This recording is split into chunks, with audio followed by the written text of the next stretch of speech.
It's a parent's worst nightmare, right? Your child goes missing, and then you find out the person responsible is someone you trusted, someone close to the family. It sends chills down your spine, doesn't it? Yeah, it's just horrifying.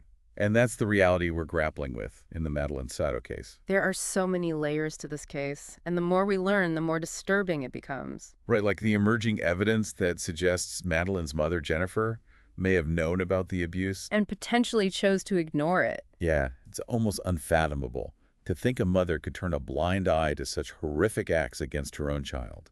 But that's the question we're exploring today. So for those who haven't followed this case closely, Madeline was a 13-year-old girl who disappeared, Her mother's boyfriend, Stephen Stearns, was charged with her murder, and 60 counts of child sex abuse. based on images found on his phone. But this investigation has uncovered a more troubling narrative. One that raises serious questions about what Jennifer knew and when. Okay, so let's start with the security footage from the morning Madeline disappeared. The police report describes a slumped figure in the passenger seat of Stefan's car. Before Madeline was even reported missing. Now, this detail immediately contradicts both Stefan and Jennifer's statements. Stefan claimed Madeline was snoozing in the car.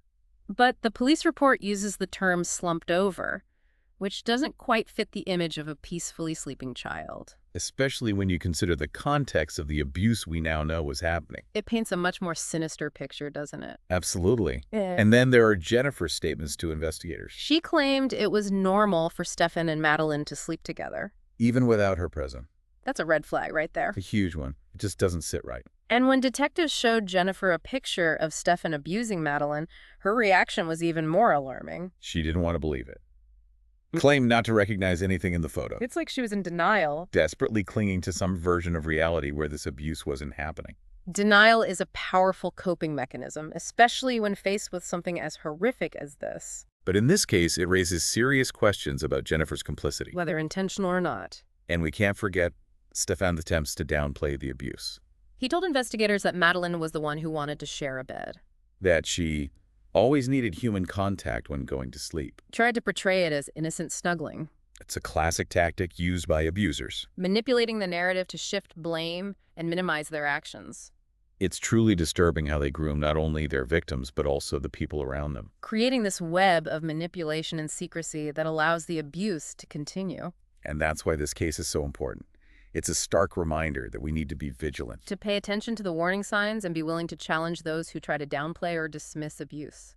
Now, while the Madeline Soto case highlights the horrors of child abuse, another disturbing case, that of Micah Miller, reveals the dangers of domestic violence. And the tragic consequences when warning signs are ignored.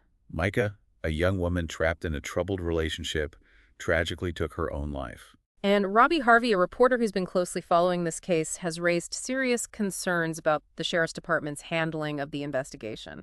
One of the most troubling aspects is the missing drone footage from the day of Micah's death. The department claimed the drone was only used for live view and that images weren't saved. Which is highly unusual, Yeah. especially in a case as sensitive as this. It raises eyebrows, right? Definitely. Yeah. It almost feels like they're trying to sweep something under the rug. That's a major concern. And then there's the lack of a thorough investigation. No autopsy, no toxicology report, no gunshot residue test. It's almost unbelievable. How can they claim to have investigated this case properly without those basic procedures? Exactly.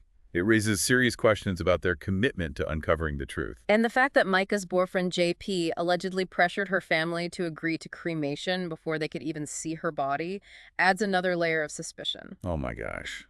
That's just heartbreaking. To think that her family was denied the chance to say goodbye properly. Because of his alleged coercion, it's truly devastating. And it also raises the possibility that crucial evidence was destroyed. An autopsy could have revealed important information about the circumstances surrounding her death. Right. And then there are the chilling text messages JP sent to Micah's best friend and family after her death. You're referring to the message where he coldly states, "I thought you two should know Micah killed herself earlier today. She needed her lithium because she has been having a 3-month psychotic episode. I'll keep you posted on the funeral." Yeah, that one.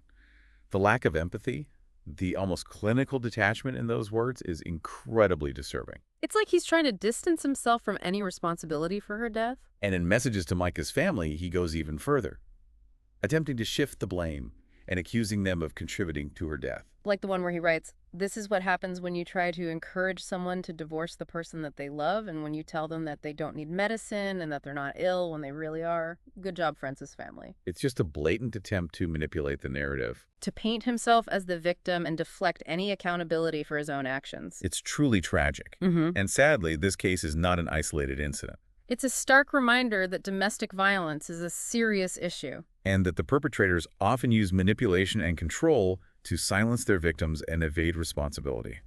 Now, before we move on, let's take a quick detour into another disturbing case involving a TikToker who went by the name Jin Kid. Jin Kid. His real name is Ali Abulaban, and he's currently on trial for shooting and killing his wife and a man he believes she was cheating with. Oh, wow.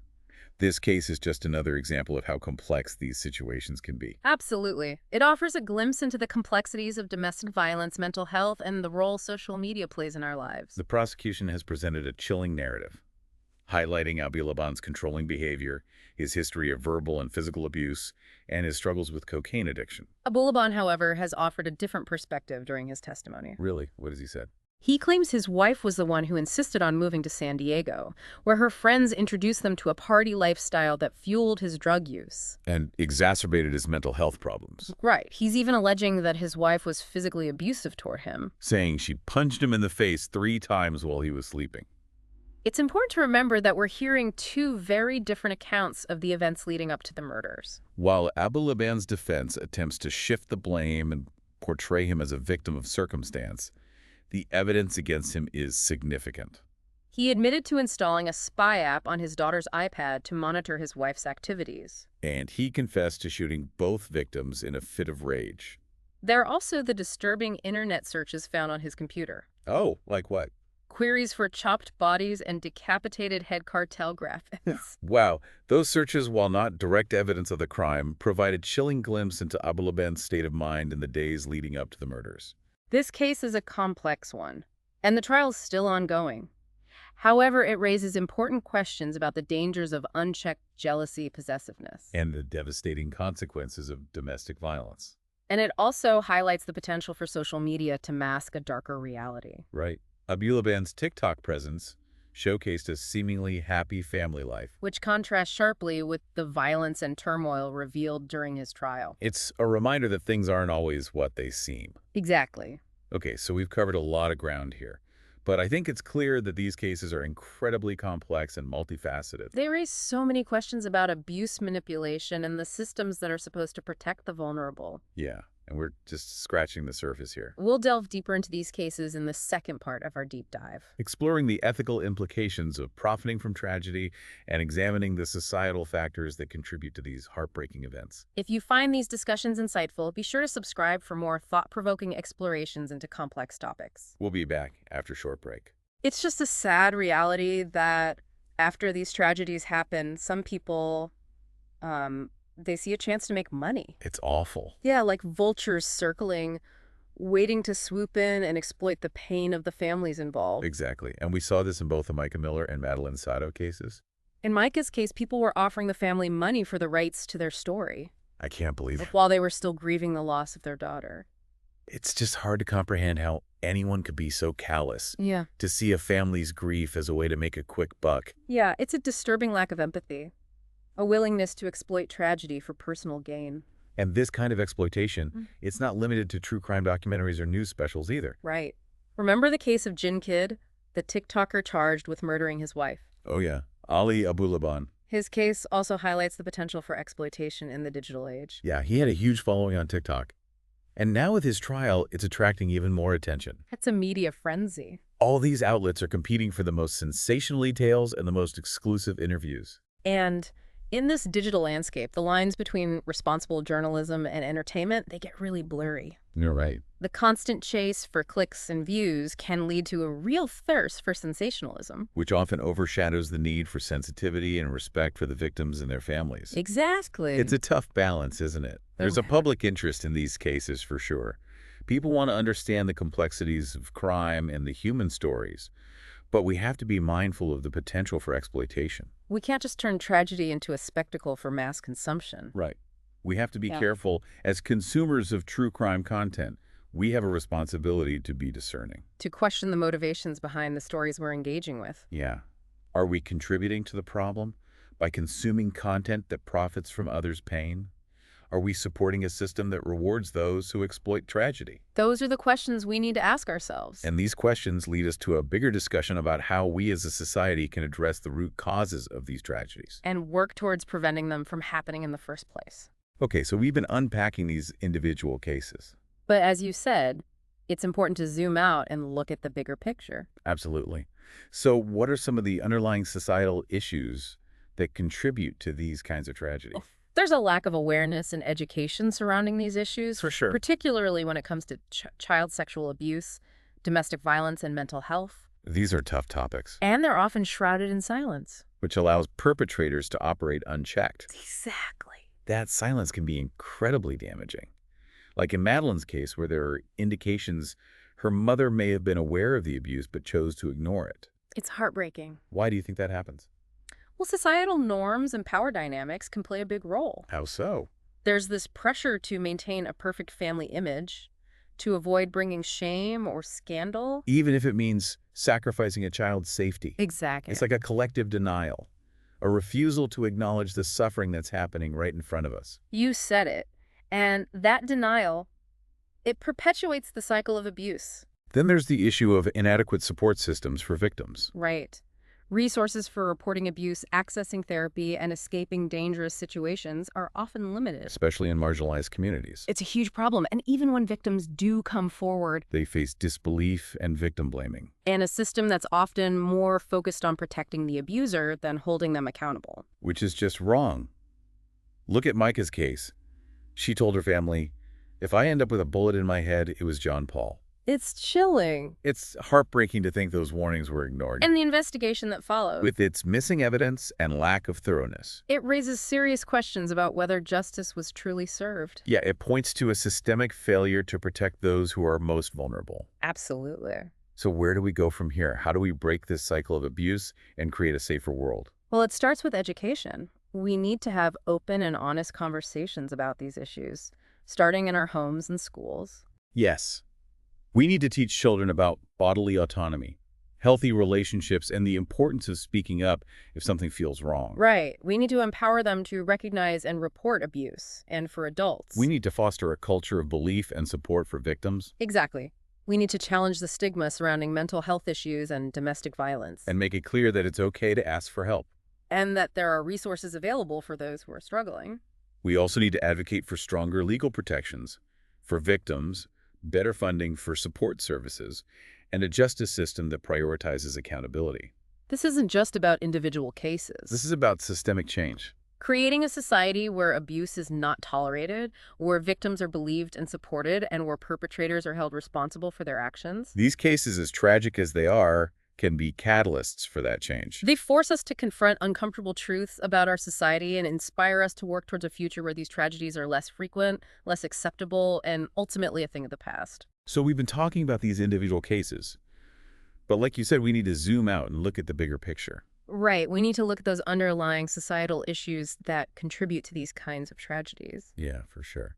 So what are some of those issues? Well, one of the big ones is the lack of awareness and education surrounding these really difficult topics, child sexual abuse, domestic violence, mental health. Yeah, it's like people just don't want to talk about it. Exactly. These topics are often just shrouded in silence, which allows perpetrators to operate unchecked. And that silence, it can be so damaging. Like in Madeline's case where there are signs, her mother may have known about the abuse, but chose to look the other way. It's just heartbreaking. It really is. Yeah. Why do you think that happens? Why would a mother turn a blind eye to something so horrific? Well, I think societal norms and power dynamics play a huge role. There's so much pressure to maintain this facade of a perfect family. Right. To avoid shame or scandal? Exactly, even if it means sacrificing a child's safety. It's like a collective denial, a refusal to acknowledge the suffering that's happening right in front of us. You said it. And that denial, it just perpetuates the cycle of abuse. And then there's the issue of inadequate support systems for victims. Oh, yeah, for sure. Resources for reporting abuse, accessing therapy, escaping dangerous situations, those are often limited. especially in marginalized communities. And even when victims do come forward, They often face disbelief, victim blaming. and a system that seems more focused on protecting the abuser than holding them accountable. It's a huge problem. Look at Micah's case. Yeah. She even warned her family. She said, "If I end up with a bullet in my head, it was John Paul." It's chilling to think about. And the investigation that followed. Missing evidence, lack of thoroughness. It just makes you wonder if justice was truly served. Yeah, it really points to a systemic failure to protect the most vulnerable. So where do we go from here? How do we break this cycle of abuse and create a world where these tragedies don't happen? Well, it all starts with education. We need to have open and honest conversations about these issues starting at a young age, in our homes, in our schools. I completely agree. We need to teach children about bodily autonomy, healthy relationships, the importance of speaking up if something feels wrong. Empower them to recognize and report abuse. And for adults, We need to create a culture where victims feel safe coming forward, where they are believed and supported. we have to challenge the stigma surrounding mental health and domestic violence. Yeah. Let people know it's okay to ask for help. Exactly, and that there are resources available for those who are struggling. And on a larger scale, we need to push for stronger legal protections for victims. Better funding for support services, a justice system that actually prioritizes accountability. This isn't just about individual cases. This is about creating real systemic change. Building a society where abuse is not tolerated, Yeah. where victims are believed and supported, and where perpetrators are held responsible for their actions. These cases, as tragic as they are, can be catalysts for that change. They force us to confront these uncomfortable truths about our society. And they inspire us to work towards a better future. A future where these tragedies are less frequent, less acceptable, and ultimately a thing of the past. It's a call to action for all of us, to be more aware, to speak up, to support those who are suffering, and to demand better from our systems and institutions. If these stories resonated with you, please learn more, engage in these critical conversations, and support organizations fighting against abuse.